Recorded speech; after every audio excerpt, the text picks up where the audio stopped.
मुआज़िज़ दोस्तों, मैं हूं माजिद मलिक और आप तमाम देखने और सुनने वालों को अस्सलाम वालेकुम। प्यारे साथियों, ये उस वक्त की बात है जब जमीन पर कोई इंसान नहीं था। न शहर, न दरिया, न पहाड़ों में कोई आवाज थी और न ही किसी वीराने में किसी कदमों की चाप। सिर्फ अल्लाह का नूर था, अल्लाह का कलाम था और उसकी मखलूकात में सबसे पहली सांस लेने वाली हस्ती हजरत आदम अलैहिस्सलाम। लेकिन जब हजरत आदम अलैहिस्सलाम जन्नत में अकेले हो गए तो अल्लाह ताला ने एक ऐसी हस्ती पैदा की जो ना सिर्फ उनकी जिंदगी में खुशी का बायस बनी बल्कि पूरी इंसानियत की मां बन गई। जी हां, हम बात कर रहे हैं सैयदा हव्वा अलैहिस्सलाम की। मगर सवाल यह है कि क्या हमने कभी सोचा कि उनकी तख्लीक कैसे हुई? अल्लाह ताला ने उनसे क्या फरमाया? जब हजरत आदम और हजरत हव्वा को जन्नत से निकाला गया तो उनकी जिंदगी जमीन पर कैसे रही? और सबसे अहम सवाल, जब उनका वक्त वफात आया तो कौन था जिसने उनकी तदफीन की? और क्या वाकई आज जद्दा के एक मकाम पर उनकी असल कब्र मौजूद है? दोस्तों, इन तमाम सवालों के जवाब हम जानेंगे आज की इस ईमान अफरोज वीडियो में। इसलिए आपसे गुजारिश है कि वीडियो को आखिर तक खुद भी जरूर देखिएगा और अपने दीगर दोस्तों के साथ भी शेयर जरूर कीजिएगा। और कमेंट में हमें यह जरूर बताइएगा कि आप कौन से मुल्क या कौन से शहर से हमारी ये वीडियो देख रहे हैं, ताकि हम भी जान सकें कि हमारी आवाज कहां कहां तक पहुंचती है। नाज़रीन गिरामी, अल्लाह ताला ने जब हजरत आदम अलैहिस्सलाम को पैदा फरमाना चाहा तो जमीन के मुख्तलिफ हिस्सों से मिट्टी ली गई। काली, सुर्ख, सफेद, नरम, सख्त और मुख्तलिफ रंगों की मिट्टी। इसलिए आज भी इंसानों के रंग और मिजाज एक दूसरे से मुख्तलिफ होते हैं। फिर अल्लाह ने उस मिट्टी को पानी से गूंधा, एक खास शक्ल दी और उसमें अपनी रूह फूंकी। इस तरह दुनिया के पहले इंसान हजरत आदम अलैहिस्सलाम की तख्लीक मुकम्मल हुई। अल्लाह ताला ने उनको इल्म अता फरमाया, इज्जत बख्शी और फरिश्तों को हुक्म दिया कि आदम के सामने सजदा करें। तमाम फरिश्ते झुक गए मगर इब्लीस ने इनकार किया और वो रांदा दरगाह हो गया। अल्लाह ने हजरत आदम अलैहिस्सलाम को जन्नत में बसाया। वहां हर नेमत मुयस्सर थी, लेकिन कुछ दिनों बाद हजरत आदम अलैहिस्सलाम के दिल में अजीब सी खामोशी छा गई। वो तन्हा थे, कोई उनसे बात करने वाला नहीं था, कोई शरीके एहसास न था। वो हर चीज के बावजूद खालीपन महसूस करते थे। ये वो तन्हाई थी जिसे अल्लाह खूब जानता था। अल्लाह ताला जो दिलों के हाल जानता है, उसने हजरत आदम के दिल की बेचैनी को दूर करने के लिए एक अजीबो गरीब फैसला किया। एक ऐसी हस्ती को तख्लीक फरमाना जो हजरत आदम अलैहिस्सलाम के लिए ना सिर्फ हमसफर बने बल्कि उनकी जिंदगी का सुकून भी। लिहाजा एक रात जब हजरत आदम अलैहिस्सलाम सो गए तो अल्लाह ने उनके जिस्म के बाएं जानिब से एक पसली निकाली और उसी से एक औरत को पैदा फरमाया। ये औरत कोई आम मखलूक नहीं थी, बल्कि वो थी सैयदा हव्वा अलैहिस्सलाम, जो आने वाले तमाम नस्ल इंसानी की मां बनने वाली थी। जब हजरत आदम अलैहिस्सलाम की आंख खुली तो उनके सामने एक अजनबी लेकिन दिल को लुभाने वाला चेहरा था। हजरत आदम अलैहिस्सलाम ने हैरत से पूछा, तुम कौन हो? तो हजरत हव्वा ने जवाब दिया कि मैं एक औरत हूं, तुम्हारे साथ पैदा की गई हूं ताकि तुम्हें सुकून मिले।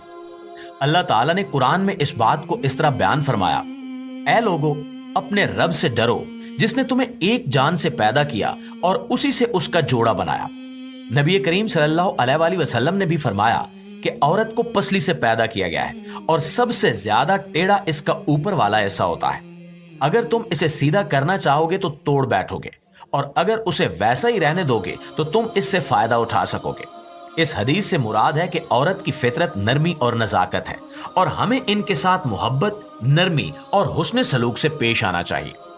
हजरत आदम और हजरत हव्वा जन्नत में एक पाकीज़ा और पुरसकून जिंदगी गुजारने लगे।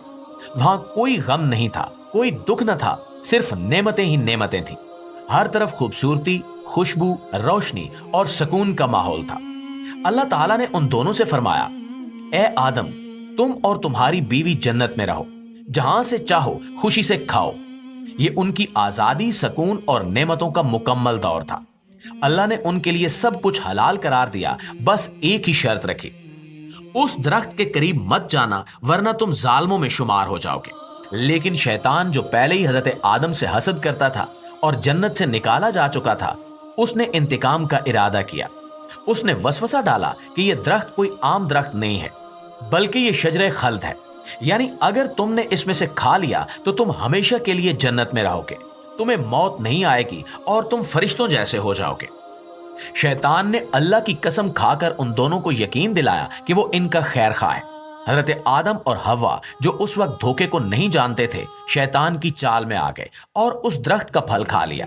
جیسے ہی انہوں نے کھایا فوراً ان کی شرمگاہیں کھل گئیں اور وہ جنت کے درختوں کے پتوں سے خود کو ڈھانپنے لگے۔ لیکن اس درخت سے کھانے کے بعد حضرت آدم اور حضرت حوا کو اپنی غلطی کا احساس ہو گیا۔ ان کے دلوں میں خوف تھا، شرمندگی تھی اور آنکھوں میں آنسو۔ اللہ تعالیٰ نے انہیں پکارا اور کہا، میں نے تم دونوں کو اس درخت سے منع نہیں کیا تھا؟ اور کیا میں نے تم سے یہ نہیں کہا تھا کہ شیطان تم دونوں کا کھلا دشمن ہے؟ پیارے ساتھیوں، یہ وہ لمحہ تھا جب حضرت آدم اور حضرت حوا نے اپنے رب کے سامنے سچی توبہ کی۔ وہ روتے رہے، معافی مانگتے رہے اور اللہ تعالیٰ نے ان کی توبہ قبول کر لی۔ مگر اب ایک سبق سکھانا باقی تھا۔ اللہ تعالیٰ نے انہیں زمین پر بھیجنے کا حکم دیا تاکہ وہ وہاں رہ کر زندگی کی اصل آزمائش سے گزریں۔ اللہ تعالیٰ نے فرمایا، تم سب زمین پر اتر جاؤ ایک دوسرے کے دشمن بن کر، اور ہاں، تمہیں کچھ وقت کے لیے رہائش اور روزی دی جائے گی۔ یہ زمین پر انسان کی پہلی زندگی کا آغاز تھا۔ جنت کی آرام دہ زندگی اب ختم ہو چکی تھی۔ اب محنت، پسینہ، تھکن اور آزمائش تھی۔ حضرت آدم اور حضرت حوا کو زندگی کے بنیادی کام سیکھنے پڑے۔ کپڑے کیسے بنائے جائیں، کھانا کیسے اگایا جائے، گرمی سے بچاؤ، سردی سے پناہ، رہنے کے لیے جگہ اور جینے کے لیے حکمت۔ کہا جاتا ہے کہ جب زمین پر گرمی پڑی تو حضرت جبریل نے انہیں کپاس دی اور حضرت آدم کو سکھایا کہ کیسے دھاگا کاتا جائے، کپڑا بنا جائے اور جسم ڈھانپا جائے۔ حضرت حوا نے گھریلو کاموں کی ابتدا کی، کھانا پکایا، پانی جمع کیا اور دونوں نے ساتھ مل کر دنیا کی پہلی زندگی کا عملی نمونہ پیش کیا۔ یوں جنت سے زمین پر اترنے والا یہ جوڑا اب دنیا کی اصل آزمائشوں میں داخل ہو چکا تھا۔ پیارے دوستو، وقت گزرتا گیا۔ حضرت آدم اور حضرت حوا کی زندگیوں میں خوشیاں بھی آئیں، دکھ بھی، اولاد بھی ملی اور آزمائشیں بھی۔ مگر جب حضرت آدم علیہ السلام کی وفات قریب آئی تو اللہ تعالیٰ نے حضرت جبریل علیہ السلام، حضرت میکائیل علیہ السلام اور دوسرے فرشتوں کو زمین پر بھیجا تاکہ وہ آدم علیہ السلام کی روح قبض کریں، انہیں غسل دیں، کفن پہنائیں، نماز جنازہ پڑھیں اور دفن کریں، تاکہ انسانیت کو یہ سکھایا جائے کہ موت کے بعد کی رسومات کیا ہے۔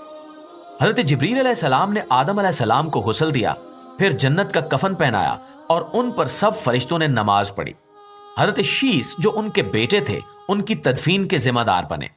کہا جاتا ہے کہ حضرت آدم کو یا تو مکہ مکرمہ میں دفن کیا گیا یا بیت المقدس میں۔ دونوں اقوال تاریخی طور پر موجود ہیں۔ حضرت آدم علیہ السلام کے جانے کے بعد حضرت حوا بہت غمگین ہو گئیں۔